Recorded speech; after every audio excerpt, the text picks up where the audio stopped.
How would you respond if I said that I had found a singular variable that was strong enough to explain every aspect of the human experience? Say, Will, you're crazy. That's highly reductive. That's not possible. Our lives are so complicated. There's so much going on. You can't reduce it to a singular variable. I reckon I can. And I reckon that this singular variable has the power to not only explain every aspect of the human experience, but also to empower tremendous change in our own person, as well as in the world on a greater scale. It's knockout stuff, and I'm very excited about it. Don't get the idea that I feel like I'm the first person to come up with this. Goodness me, not at all. But I basically what I'm hoping to do is come across a way that I can talk about it that makes sense to me and that I'm hoping might be able to make sense to other people, assuming I ramble a little bit less. So, where to begin? It took us a while to get here. Humankind has evolved over what I believe to be billions of years. And in that time, we have developed very complex, very advanced faculties of awareness. We have highly attuned senses that can pick up all sorts of very relevant, very helpful information that allow us to live in this world, to manipulate the things around us for our own survival, for our own development, for our own benefit. My point being that we have highly attuned faculties of awareness. That's all I'm trying to say. We are very good at knowing the world around us. And that's essentially what this singular, powerful variable is. This thing that I'm talking about that is the determining factor of our experience. It's awareness. Bear with me.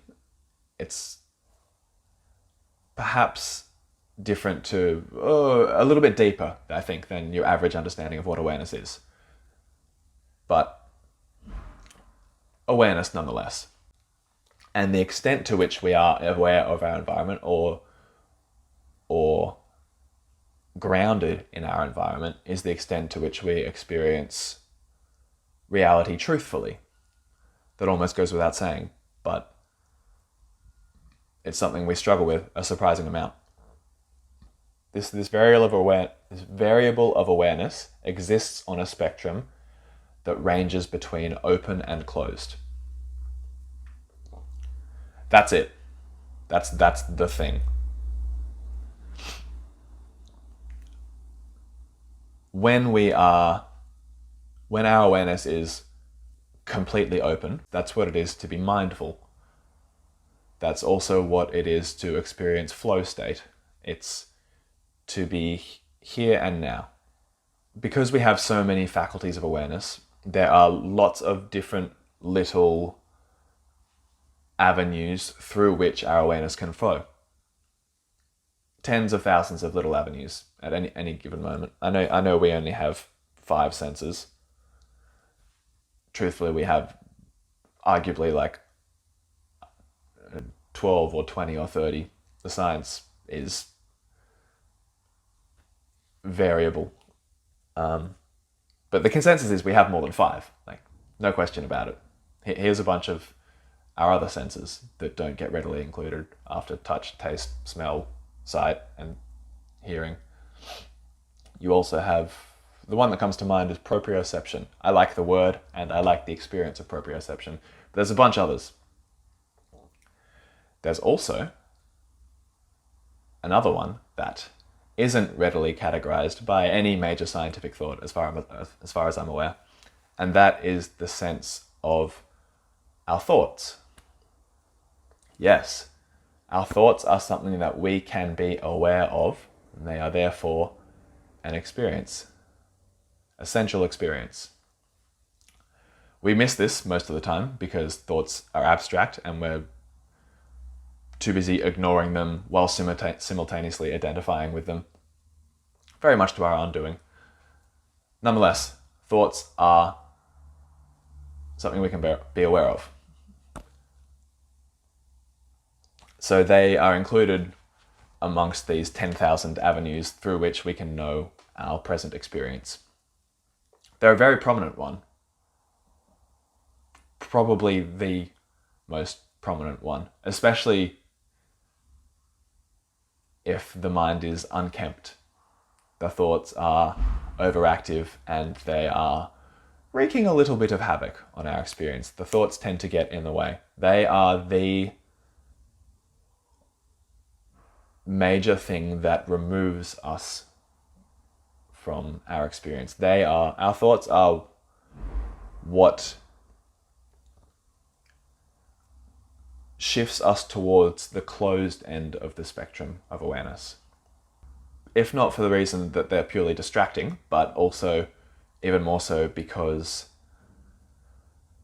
the ideas that we have are often, surprisingly often, baseless.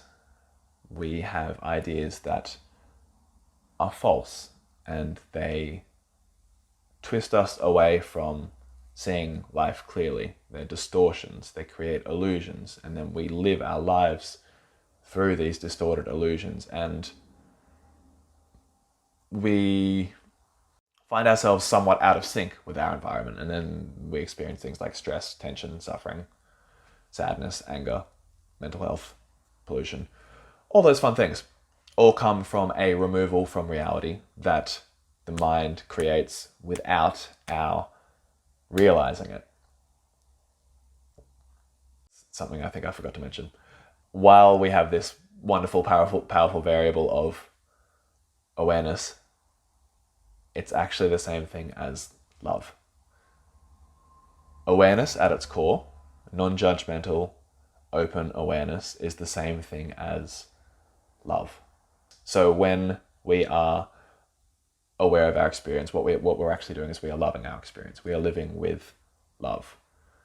And that's why the experience of open awareness is one of such beauty and joy, because we are embodying love, something that is pure. Love. Who'd have thought? All right. See ya.